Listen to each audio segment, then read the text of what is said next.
of the accused in the conspiracy of Imam Mahmud Kafila AMK, a branch of the JMB. इमाम महमूदर काफिला जो कि जमातुल मुजाहिदीन बांग्लादेश का एक ब्रांच है जो भारत में ऑपरेट करता है।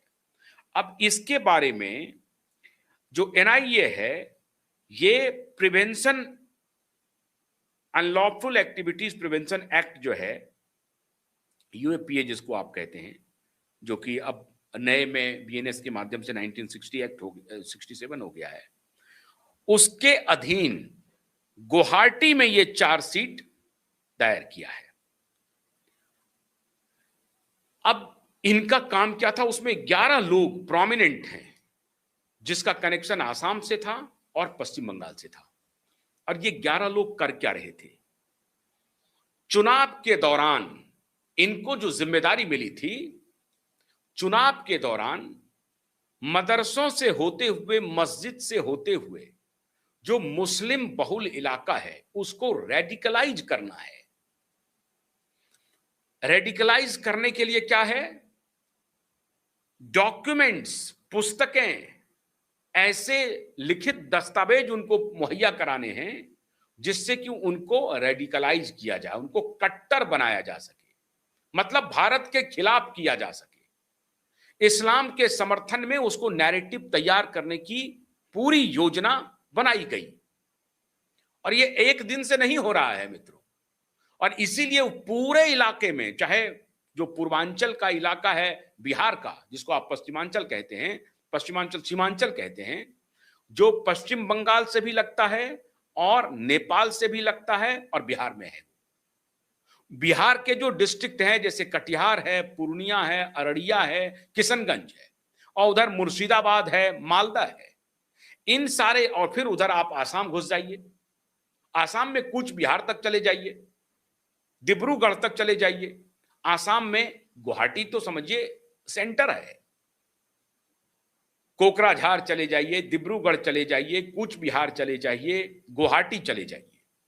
और पश्चिम बंगाल में साउथ मिदनापुर कहा जा रहा है, साउथ मिदनापुर, मालदा, मुर्शिदाबाद, ये सारे जो इलाके हैं ये इनके प्रभाव क्षेत्र में हैं। और फिर उनका एक इलाका झारखंड से भी लग रहा है। झारखंड के भी कई डिस्ट्रिक्ट हैं जिसमें साहबगंज है, दुमका है, ये सारे डिस्ट्रिक्ट में भी जबरदस्त डेमोग्राफिक परिवर्तन हुए हैं पिछले 10-15 वर्षों में। झारखंड की तो ये स्थिति हो गई है मित्रों कि वहां कम से कम 10 से 12% जो आदिवासी हैं वो उनका कन्वर्जन हो चुका है।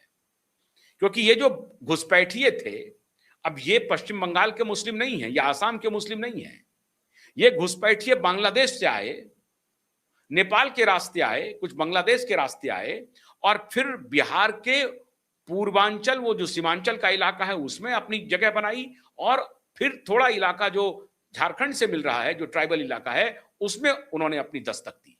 वहां के ट्राइबल लड़कियों के साथ शादी विवाह करके उनके दामाद बन गए और फिर उनकी संपत्ति पर कब्जा कर लिया। बड़ी तेजी से 10% डेमोग्राफिक का परिवर्तन है। जो आदिवासी आबादी थी वो मुस्लिम आबादी हो गई। और ये एक दिन का खेल नहीं है। इसीलिए एनआईए की जो ये सफलता है, ये छोटी सफलता नहीं है। इसका फिलर इलेक्शन के दौरान भी मिल गया था, इलेक्शन के पहले भी मिल गया था। लेकिन जब इलेक्शन के दौरान गृह मंत्री का दौरा लगा आसाम का और पश्चिम बंगाल का, तो वहां जो उनको फीडबैक आने शुरू हुए, उनको लग गया कि ये चुनाव आखिर में ये लोग जीतते कैसे हैं, जीतने की का खेल क्या है। तो पहले तो ये फर्जी वोटर लिस्ट ये बनवाते हैं। अभी 1 करोड़ फर्जी वोटर का नाम कटा पश्चिम बंगाल में, 90 लाख के आसपास, और 37 लाख और 27 लाख अभी विथहेल्ड है, जिसमें से कुछ हजार को अनुमति दे दी गई है, जिस पर ये लोग बवाल कर रहे हैं, खान मार्केट गैंग, कि 27 लाख वोट को आपने जो है अलग कर दिया, अगर वो उनको वोटिंग करने के लिए दिया जाता तो हम जीत गए होते, मतलब 27 के 27 लाख इनको मिल गया होता। तो एक तो इन्होंने फर्जी वोटर बना लिया, उनको सिस्टम में ले आए, उनका बदाबता वोटर आईडी कार्ड बन गया, वो वहां के नागरिक हो गए, और फिर वो धीरे धीरे इनके नैरेटिव से, और फिर एक्सपेंशन शुरू हुआ। 27% पॉपुलेशन है अभी भी पश्चिम बंगाल में, मुस्लिम आबादी है 27%। अब एक बंगाली मुसलमान, अभी भी कहा जा रहा है कि बंगाली मुसलमान तो 90% है, 10% अभी भी बाहर से आए हैं, लेकिन वो जो 10% है वो सारे आंकड़े को आप समझिए कि बदलने की कैपेसिटी में है। वो इन्फ्लुएंसर हो चुका है, वो प्रभाव अपना बढ़ा रहा है, जिसकी दखल राजनीति में सीधे हो रही है। और इसलिए संदेश खाली में शाहजहां शेख खुलेआम सड़क पर आके कहता था कि हाँ, हम बांग्लादेशी हैं और हम जो कहेंगे, हम जो करेंगे वही करना पड़ेगा तुम्हें। क्यों? क्योंकि वो 10% की तादाद उनके पीछे खड़ी थी। ये जो 1 करोड़ वोटर घटे हैं, उसमें कितने बांग्लादेशी हैं, कितने घुसपैठिए हैं, कहना मुश्किल है, लेकिन बहुत सारे ऐसे भी हैं जिनका पलायन वहां पर हो गया है, मौत हो गई है। ये सब भी विषय था एसआईआर का। लेकिन अगर शाहजहां शेख संदेश खाली में इतनी हिमाकत कर रहा था कि सरेआम भारत की जमीन पर, भारत की मिट्टी पर वो कह रहा था कि हाँ, मैं बांग्लादेशी हूं और जो मैं कहूंगा वो तुम्हें करना पड़ेगा। शादी के पहले लड़कियों को उनके पास जाना पड़ेगा, ये खेल चल रहा था संदेश खाली में। और ये एक दिन की कहानी नहीं है और पिछले 15 साल की भी कहानी नहीं है, ये पिछले 49 वर्ष की कहानी है, पिछले 50 वर्ष की कहानी है। पहले कम्युनिस्टों ने किया और फिर उसके बाद ममता बनर्जी ने उसी को आगे बढ़ाया, क्योंकि वो पूरा सिंडिकेट जो कम्युनिस्टों के साथ था, वो पूरा का पूरा सिंडिकेट ममता बनर्जी के साथ आ गया। और जो खेल वो कम्युनिस्टों के साथ मिलकर के कर रहा था, सेक्युलरिज्म के नाम पर, सांप्रदायिक सौहार्द के नाम पर, वो खेल वो सीधा का सीधा ममता बनर्जी के साथ खेलना शुरू कर दिया।